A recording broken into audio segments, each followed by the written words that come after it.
All right, after a successful first-year run in Las Vegas, they decided to return to the well and record a second live album in Las Vegas at the International Hotel, which resulted in the album On Stage, February 1970.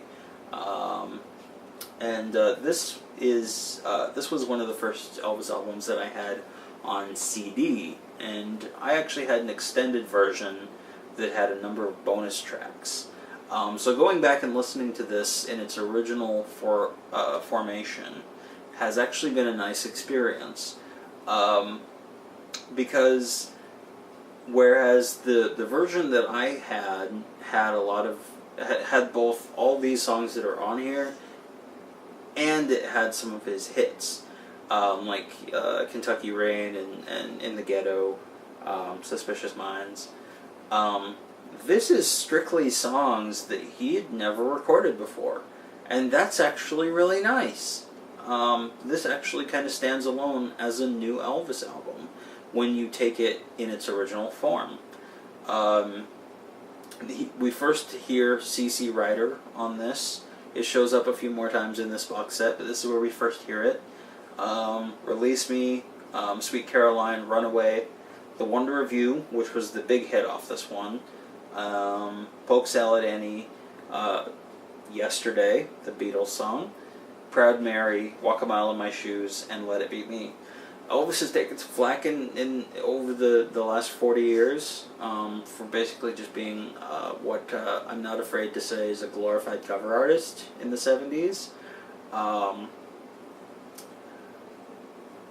If you listen to these, glorified, no. He's kicking ass on these songs.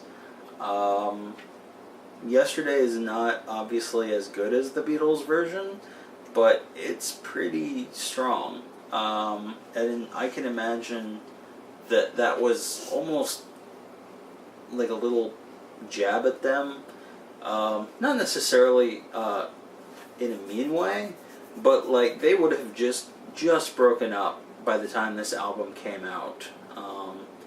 And for Elvis to start covering their material was probably both a sign of respect, like, hey, you know, I love you guys' work, I'm going to sing some of it too, but at the same time it's like, okay, Elvis is moving back in because the Beatles are done.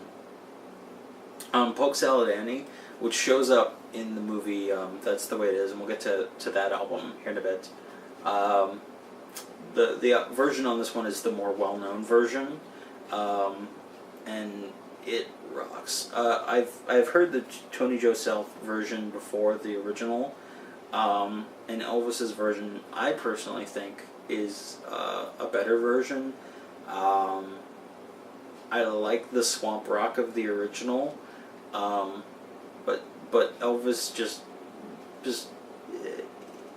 lives that song for about 4 minutes, and even without the visuals from the film, it's still pretty superb. And the other couple standout tracks for me, Walk a Mile in My Shoes is one in particular, very much in the vein of what he did with If I Can Dream, and In the Ghetto.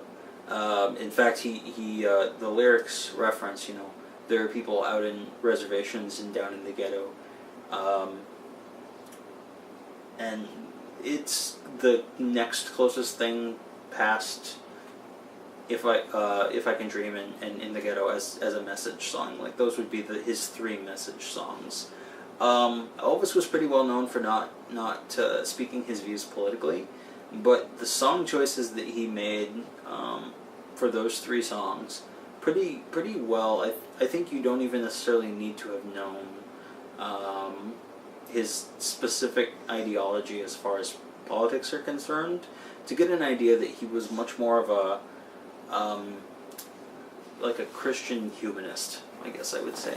He was very much into just be nice to one another. I mean that's kind of a Jesus thing too. But it carries over in the songs that he does have that relate to a message. And I've always really liked that song for that. But yeah, Elvis on Stage is actually a much better live album than Live at the International, because it is all new songs, or they would have been at the time, and it stands on its own.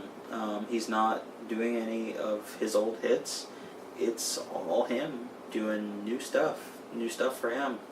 And it's actually a really exciting record when you sit down and listen to it. So, it's good. I recommend it.